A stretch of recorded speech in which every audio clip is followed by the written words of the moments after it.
Good morning. My name is Mosunmola Ogunmolaji. I'm from the Samuel Proctor Oral History Program, and today is February 16th, 2022. So I'm here interviewing, your name, ma'am? Your name? Roanne Coplin. Yes, and we are at the Hammock at Gainesville, Florida. And so thank you very much for agreeing to do this interview, ma'am. We really do appreciate it. So we can start out by you telling us a little about yourself. Where were you born? Well, I was born in Glens Falls, New York. I have lived all over the world. And I have a bachelor's degree in nursing, and I have 3 master's degrees, one in sociology, an MBA, and one in Spanish literature. And when I retired, my husband and I moved to Florida, and I saw an ad for Okamoc that said, "Age with dignity," and I really liked that. So we signed up before they broke ground, and we moved in shortly after it opened. So we've been here 17 and a half years. Wow. That's a great profile, I must say. So when were you born? I was born in 1941. Okay. That's great. Do you want to tell us a bit about your career? Okay. I've had a very interesting career. I started out as a nurse, and I moved myself up through different management positions until I went to the Red Cross as director of nursing. And in the Red Cross, I had a very interesting boss who decided the world was going to all speak Spanish. And he ordered us to learn Spanish and brought a tutor in. So I learned Spanish, and I really enjoyed it. And I ended up being sent to different countries in Latin America to give talks and to give advice about blood banking. I was director of nursing of blood banking there, and then I became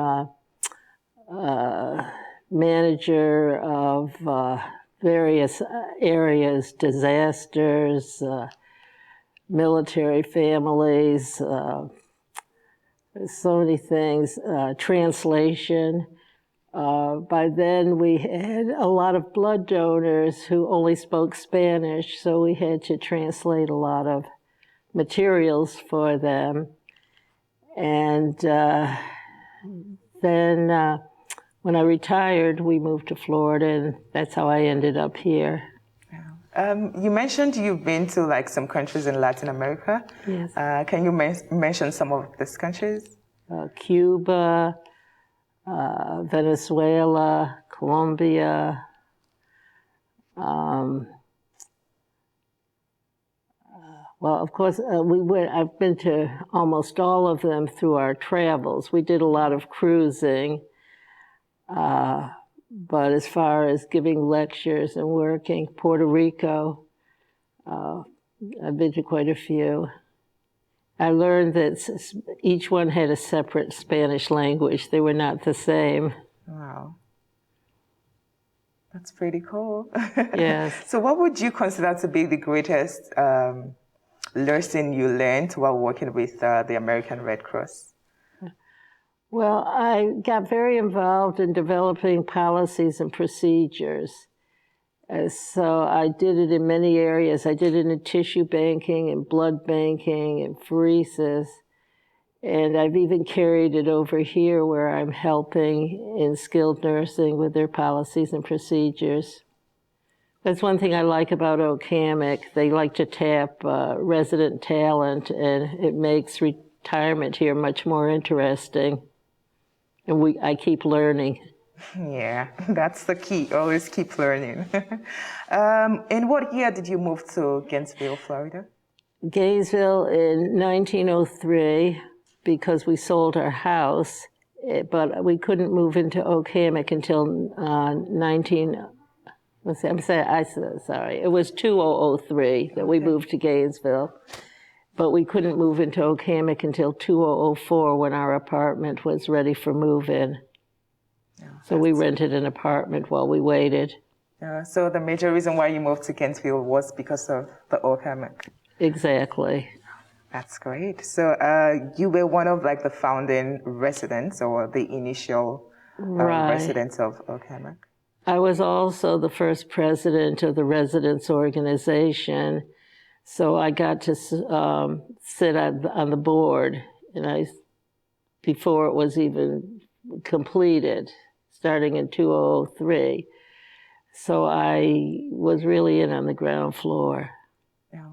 So what's the resident organization about? Could you?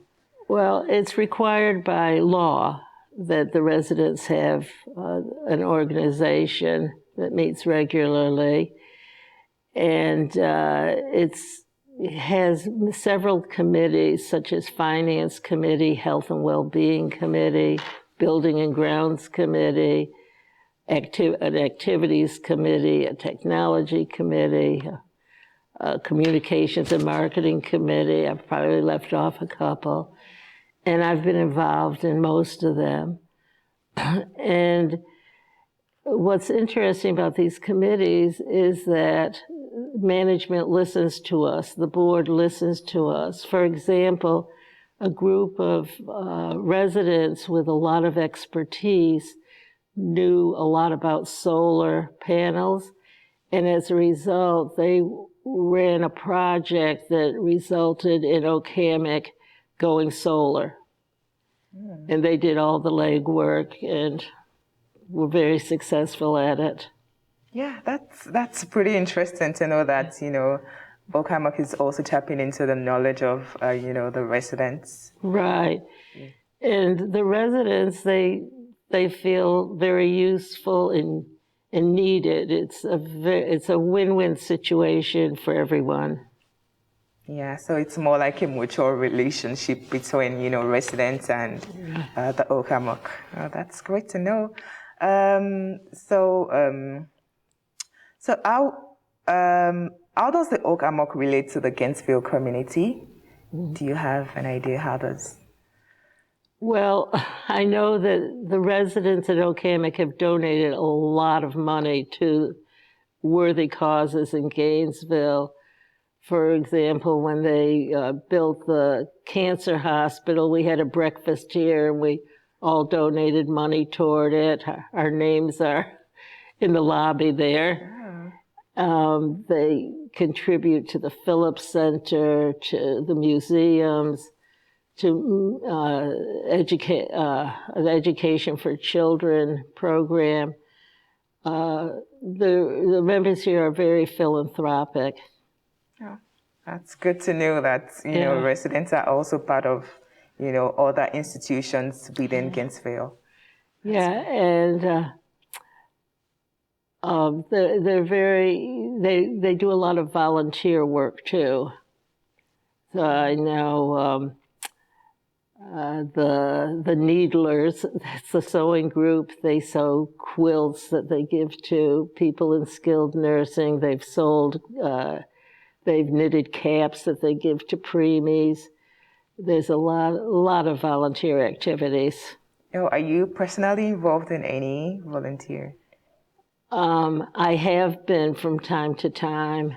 When COVID first started and nobody could get a hold of masks, I organized a group of the Needlers to make masks for the health staff.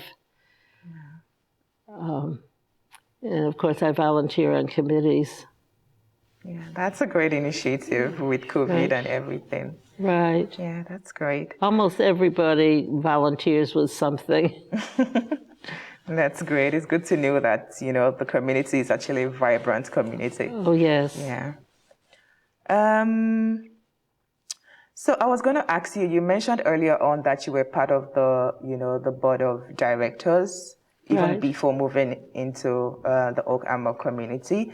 Were there specific decisions or specific things you were involved in within that board? Well,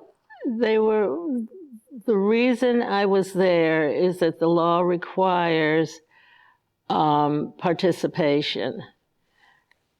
At that time, the board was new, and they weren't comfortable with having me as a full-fledged voting member. That has since changed, and we now have 2 voting members who also serve on committees. So I was there more as an observer and a commenter. I was president twice. The first time, that is what I experienced, being an observer.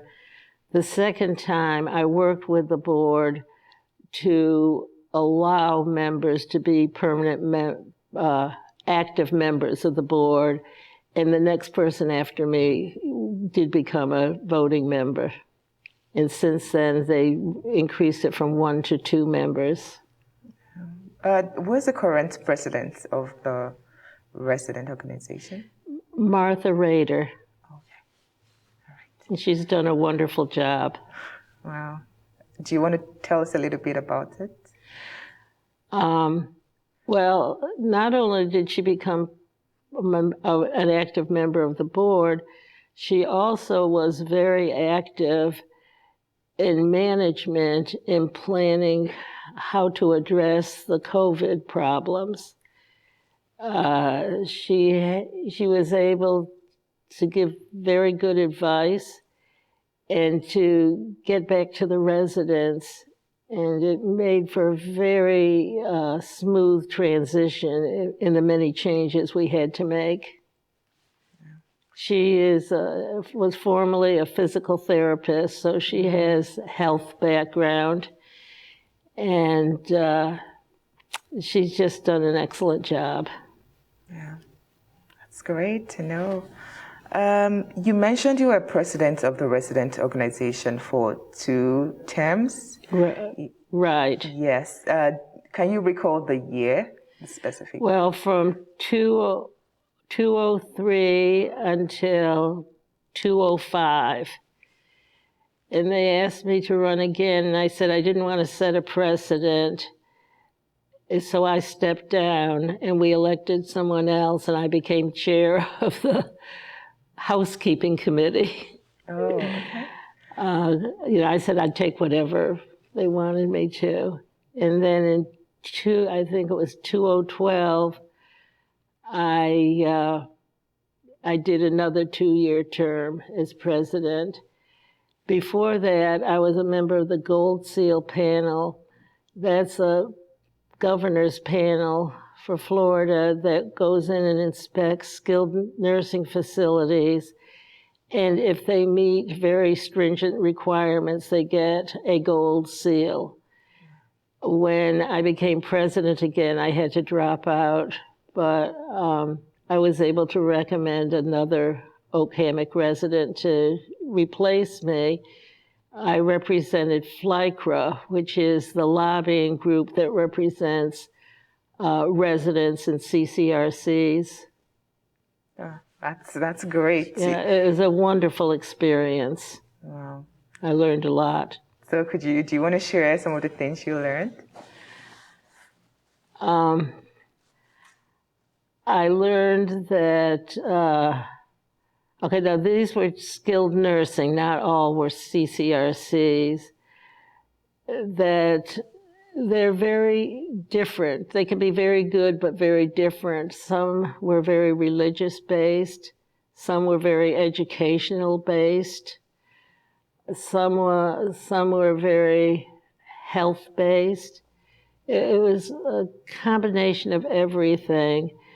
I remember one instance I saw they had a lot of Medicare people, Medicaid residents. And I asked about that because we do not accept Medicaid here. And I was told they don't either, but as people outlive their money, they would end up on Medicaid and then they would accept it. The difference here is that if people outlive their money here, we have a benevolent fund which people donate a lot of money to take care of their monthly fees.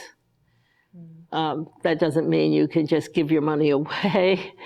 But if you legitimately run out of money, you're taken care of. That's cool. So when making the decision about, what senior living community to live in, why was the Okamoc really appealing? What made the Okamoc appealing to you? What made it appealing to me was what they advertised, age with dignity. They said, you shower when you want, you eat when you want. They just had so many plans that enticed me. They were very into education. I know when I first came, I took a course, I audited a course at the university. I had a TA, teaching assistant, teaching. He knew I was auditing and he would not let me participate in the class. It was very disappointing. So I took a similar class at Okamoc and it was a full professor from the university and I was very involved. So I really did better by using the educational facilities here. So how did you hear about the Okamoc? I was living in Inverness in Citrus County, and we subscribed to the St. Petersburg newspaper, Citrus County edition. And there was an ad in there that said, age with dignity, and it gave all these examples, and I said to my husband, this is what we want. And we didn't look at anything else. Wow. Now, when we came in, the average age was around 70, which is very low. I was 63, and we decided we wanted to come. My husband was 68. We wanted to come while we were young enough to enjoy all the activities. And we're glad we did, because we did enjoy them a lot. And then my husband got ill, and he died last month. He was in the skilled nursing here, and I knew we made the right decision because the way they treated him was so unbelievable. They even put a bed in his room so I could sleep beside him. You wouldn't find this at other places. The kindness and the compassion. So I'm so sorry to hear about your husband.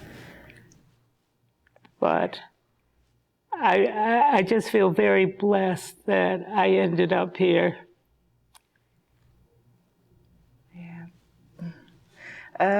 Maybe we should talk a little about, the community you've been able to, the relationships you've been able to build here at the Okamoc, like your friends, people you do activities with. Could you talk a little about it? Yeah, the friends here have been wonderful. We dine together. There's no such thing as assigned tables or anything. We eat when and with whom we want. They've been very supportive of me since my husband's been ill. They bring me meals or whatever. They've really been helpful. We have a lot in common. It's a highly educated group here. And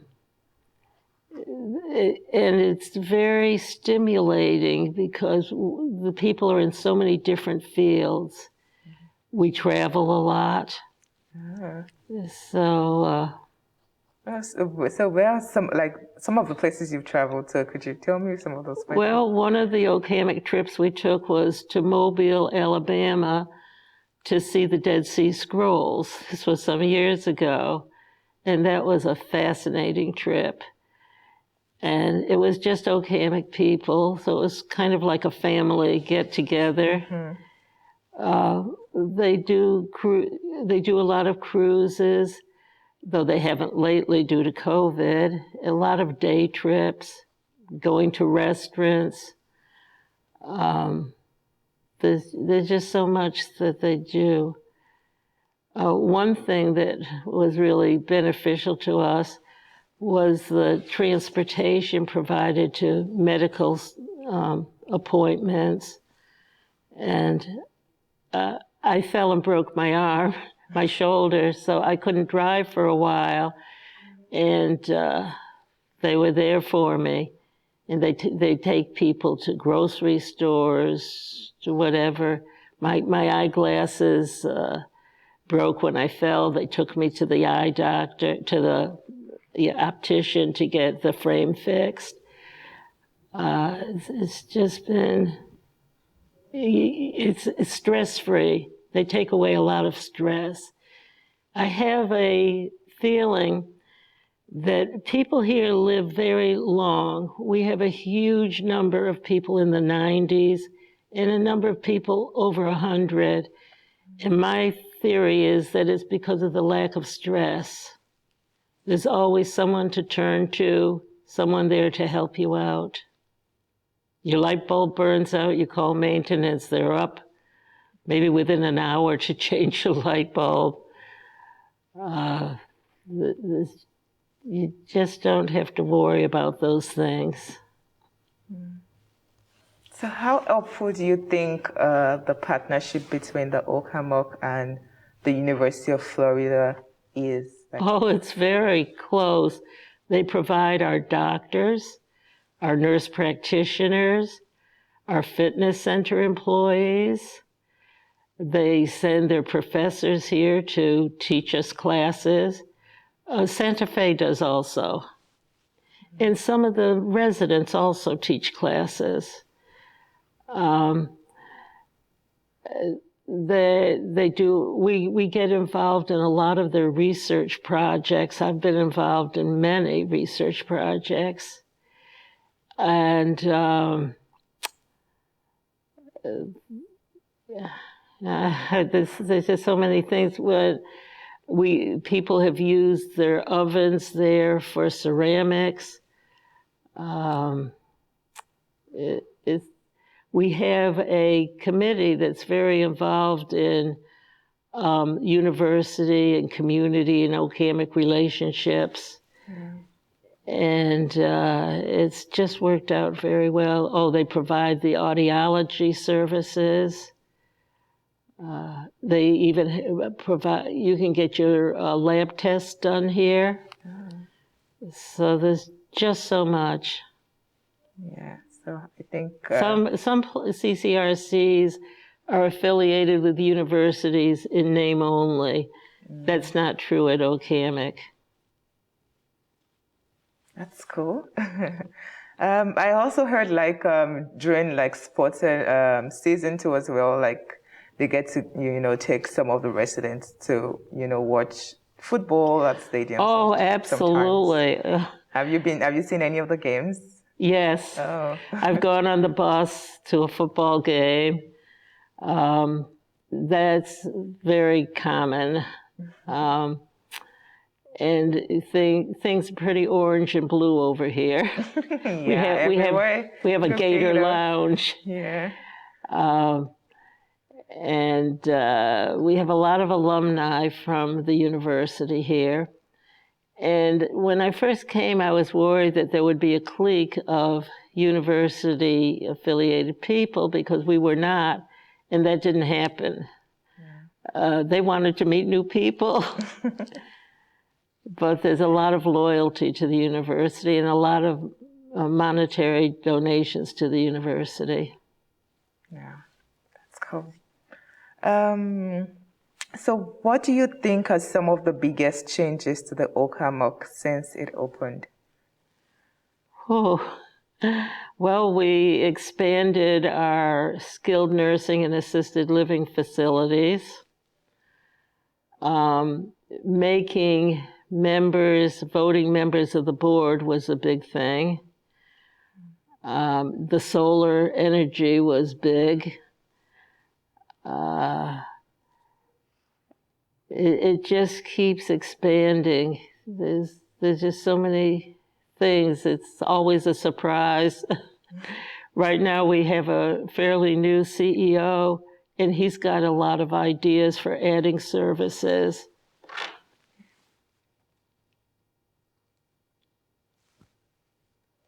Yeah, so you mentioned, I just want to take us back a little bit to the board of directors. How many members are part of that board, if you can remember? Oh, I think it's approximately 12.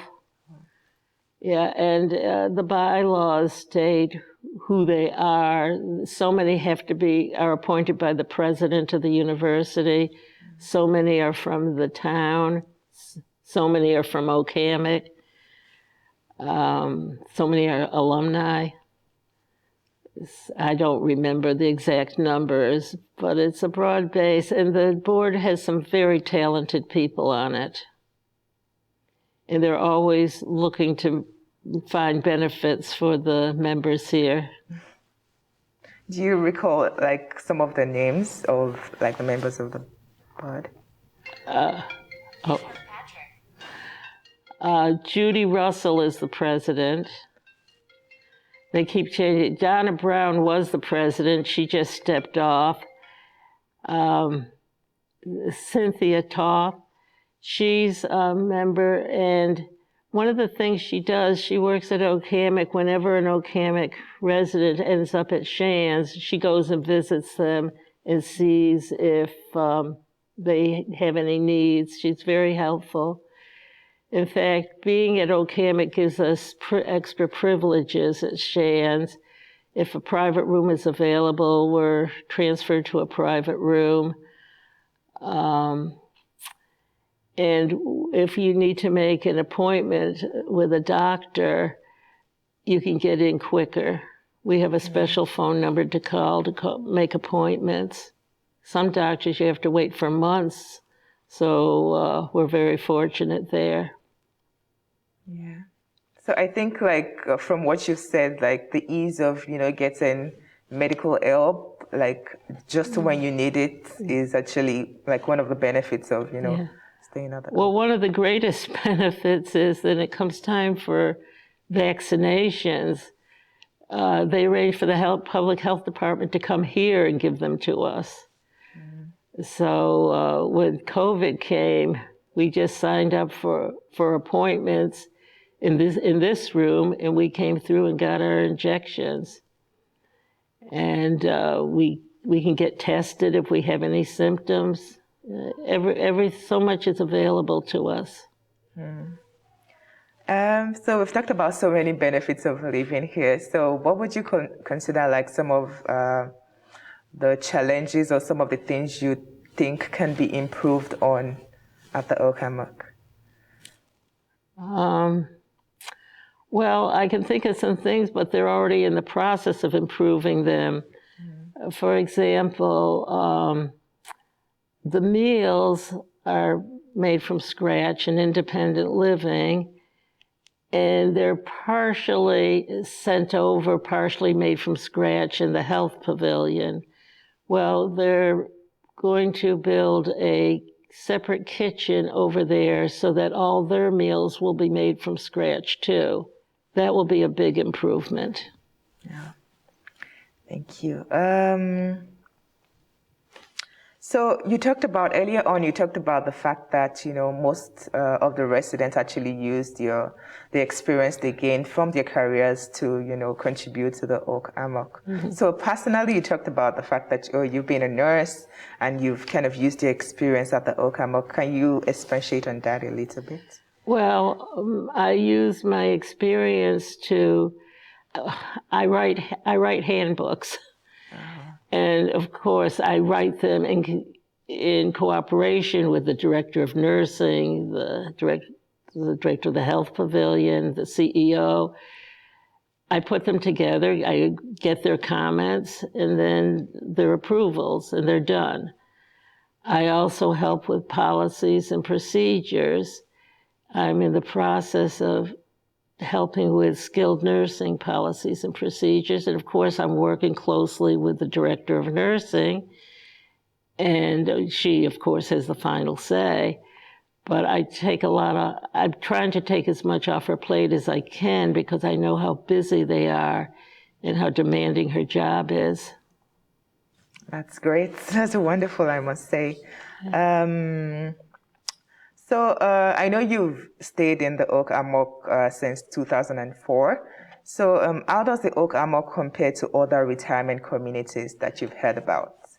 Okay, well, it's not just heard about. I've seen because of my my membership on the Gold Seal panel.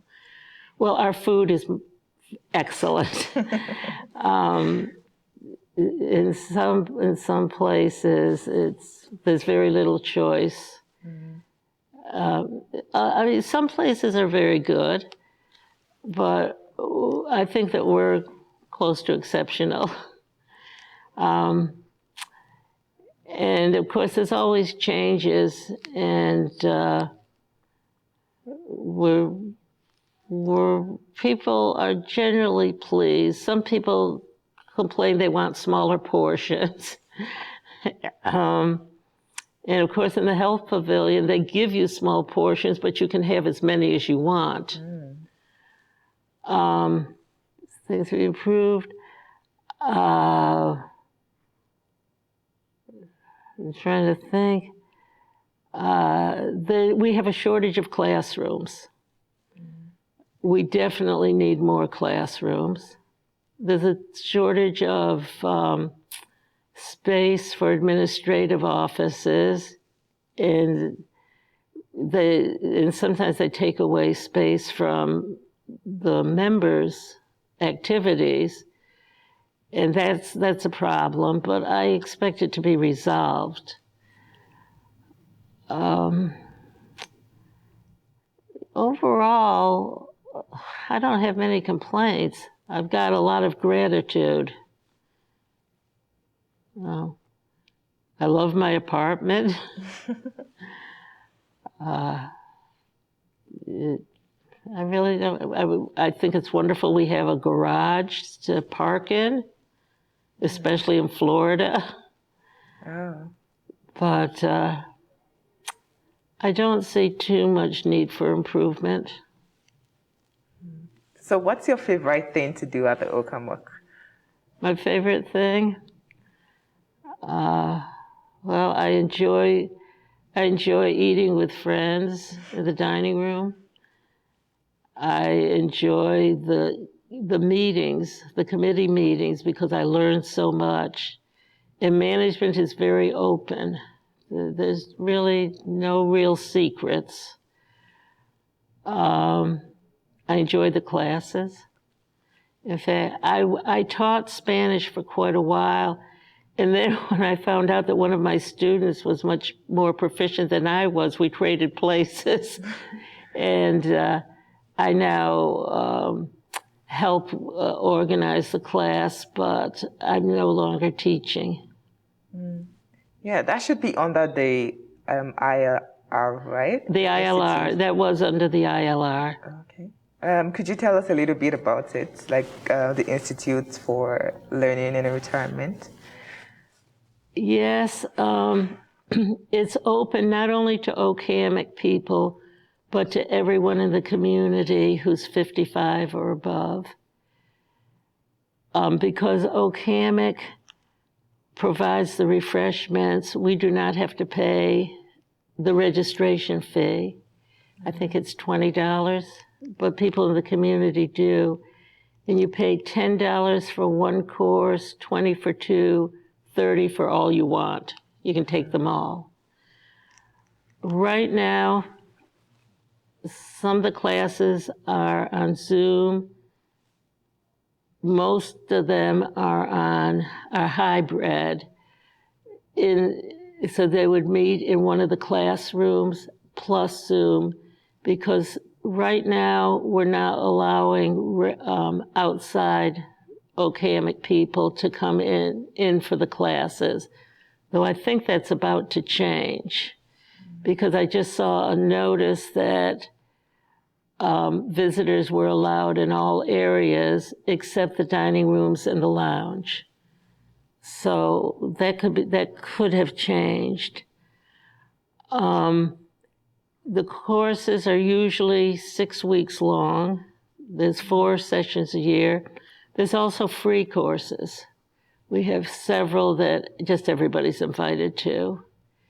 And then once a term, when there isn't COVID, we have a wine and cheese party where people describe the classes and people can sign up. We've gotten a lot of talent. Some of the classes are just taught by one person.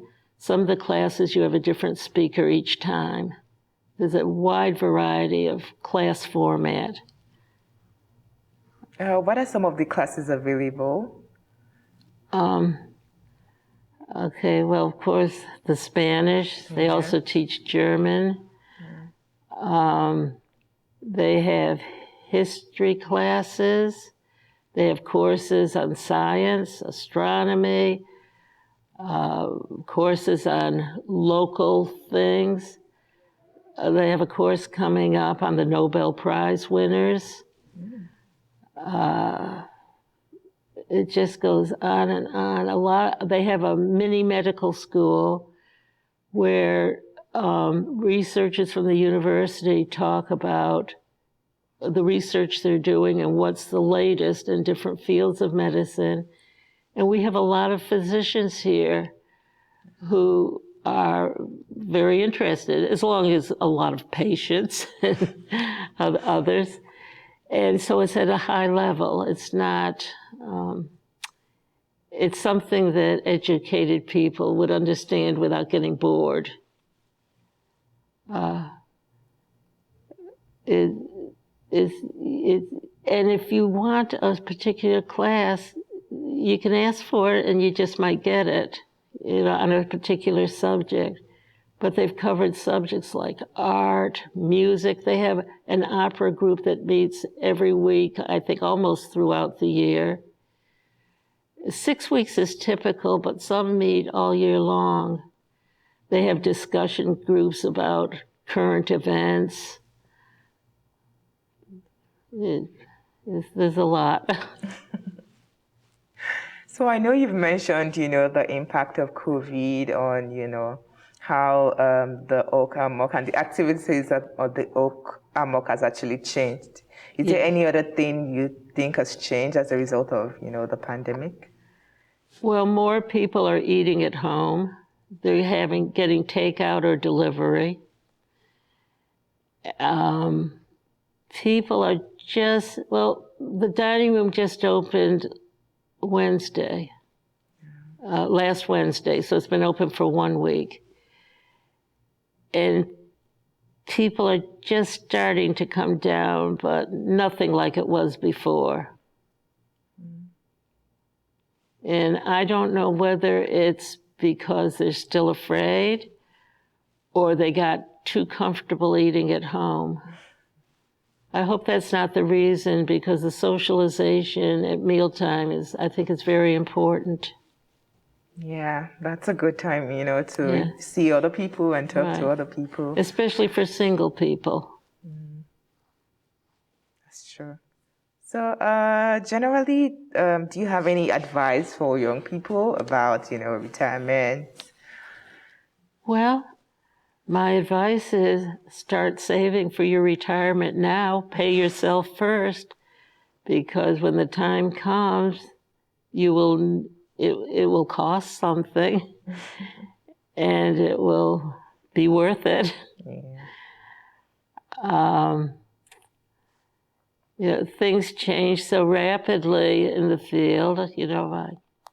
I can't tell young people where to go, because it won't be the same when they're ready to retire. but it's something they need to be prepared for. Thank you so much for the interview. Okay. Okay. Is there any other thing you'd like to add? Any comments, questions? Well, I'll just say, to me, Okamoc is like living on a cruise ship. We get entertainment. We have much entertainment. We have pianists. We have school groups coming in to perform. We have dance groups.